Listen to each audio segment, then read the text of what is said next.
Сәлем достар, бүгін лагманға арнап қамыр жасайтын боламыз. Ең алдымен суық суға тұз қосатын боламын және оның үстіне жұмыртқа қосамын.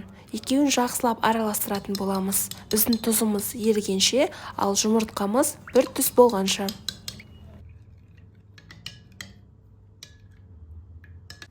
Алдын ала бөлек шұңғыл ыдысқа ұнымызды өлшеп қоятын боламын. 460 грамм менде ұн. Осы ұнға біздің дайындап алған сұйықтығымызды қосып отыратын боламыз. Сұйықтығымызды бірден қоспаймыз, кішкене мөлшерден бастап қосатын боламыз. Және жаймен бастап араластырыңыздар, асықпаңыздар, өйткені бұл қамыр асыққанды жақсы көрмейді. Осылай қолымыздың көмегімен араластырып отырамыз. Шамамен мен 10 минуттай араластырдым. 10 минуттай уақыт кетеді. Но зато өте дәмді әрі үзілмейтін лагманға арналған қамыр шығады. Сондықтан осы видеоны мен ұзағырақ түсірдім, сіздерге барлығы түсінікті болу үшін. Видеодағының барлығын қайталасаңыздар, сіздерде де керемет лагманға арналған қамыр шығады.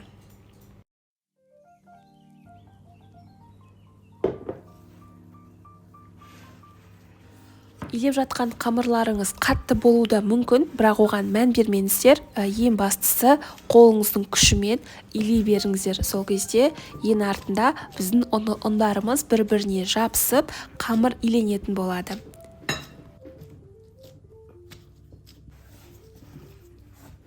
Видеодан байқасаңыздар, ұнның түйіршіктері мүлдем жоқ.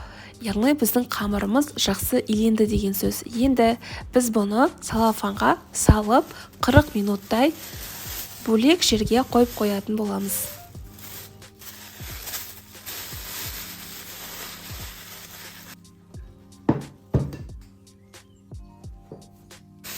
Минут өткеннен кейін қамырымызды салафаннан алып, тағы да қолымыздың көмегімен илейтін боламыз.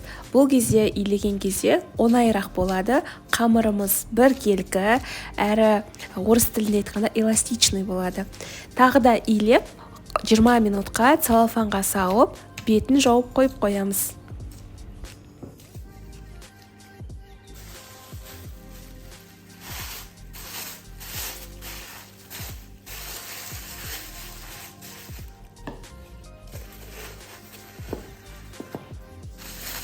Енді қамырымызды алып, домалақ форма ретінде жасайтын боламыз.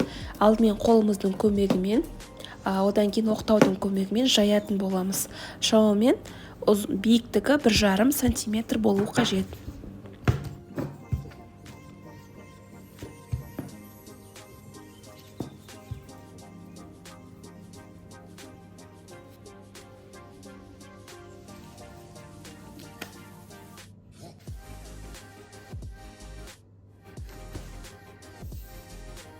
Қамырымыздың бетіне сұйық майды жағып шығатын боламыз. Бұл бізде қамырымыз кеуіп кетпес үшін.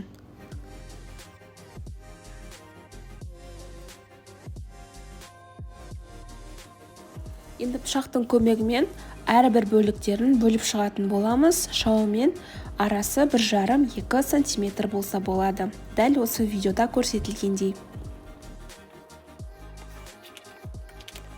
Қамырымыздың жағылмаған жеріне сұйық майды қазір жағып шығатын боламыз. Ол үшін бірінші қамырды алып, төңкеріп қоятын боламыз. Астыңғы бөліктеріне де қазір сұйық майды жағып шығамыз.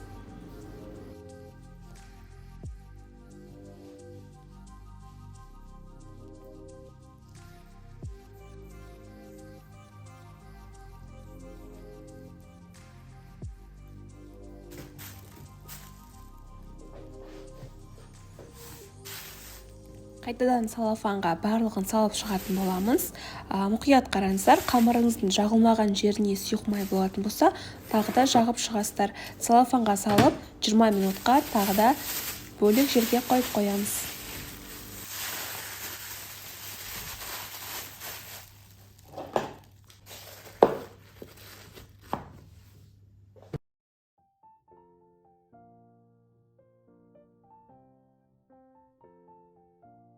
Енді қамырымызды жіңішке қылатын боламыз. Ол үшін осылай қолымыздың көмегімен алдымен шеткі бөліктерін домалақтаймыз.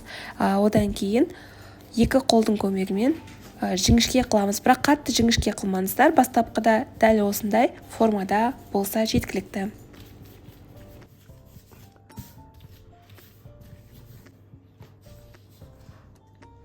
Бізге осындай ыдыс қажет болады. Осы ыдысқа біз сұйық майды жағып, барлық бөліктеріне кисточканың көмегімен жағып шығатын боламыз.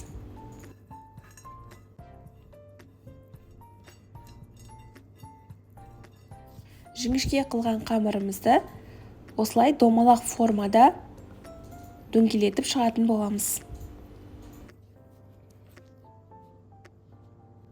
Оның бетіне кисточканың көмегімен сұйық майымызды жағып шығатын боламыз. Бетін жауып қоямыз, кеуіп кетпес үшін. Дәл солай басқа қамырларды да тізіп шығатын боламын. Алдымен осылай жіңішке қыламын формада, және оның бетіне сұйық май жағып, бетін жауып қоятын боламын.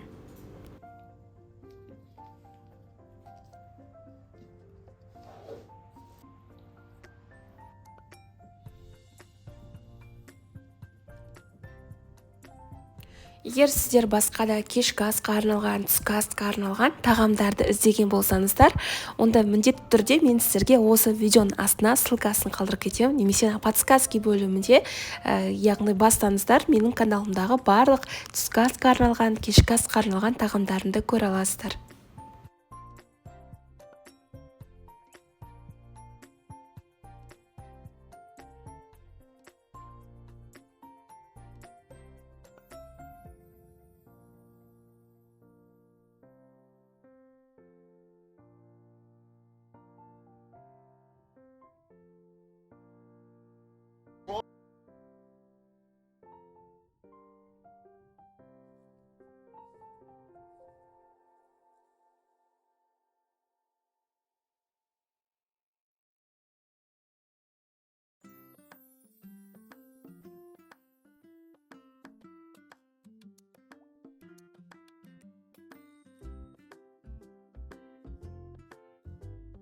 Біздің қамырларымыз дайын.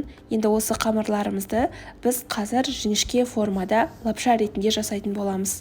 Ол үшін бірінші тәсілі осылай қолымызбен лапшаның үстін басып тұрамыз, ал екінші қолымызбен жіңішке формада жасайтын боламыз лапшаның формасында.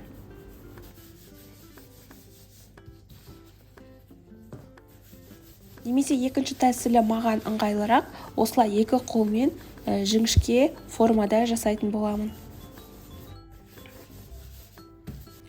Осы жерде достар, қамырды барынша жіңішке қылып жасауға тырысыңыздар.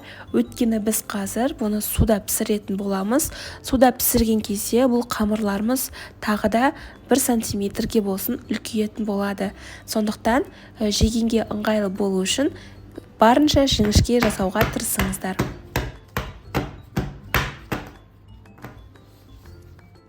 Әрбір лапшаның бетіне сұйық майды жағып шығатын боламын, яғни кеуіп кетпес үшін.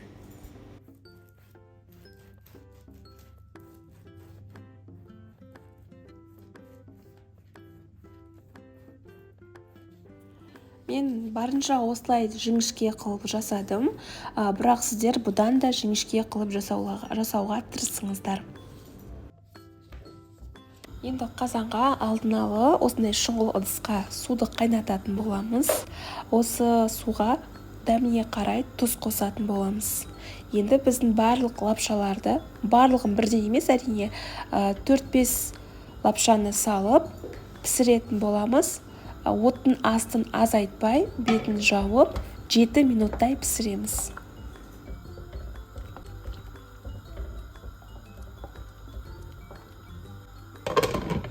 Піскен лапшаларды сетканың көмегімен алып, суық суға салатын боламыз. Яғни біздің лапшаларымыз бір-біріне жабысып қалмас үшін.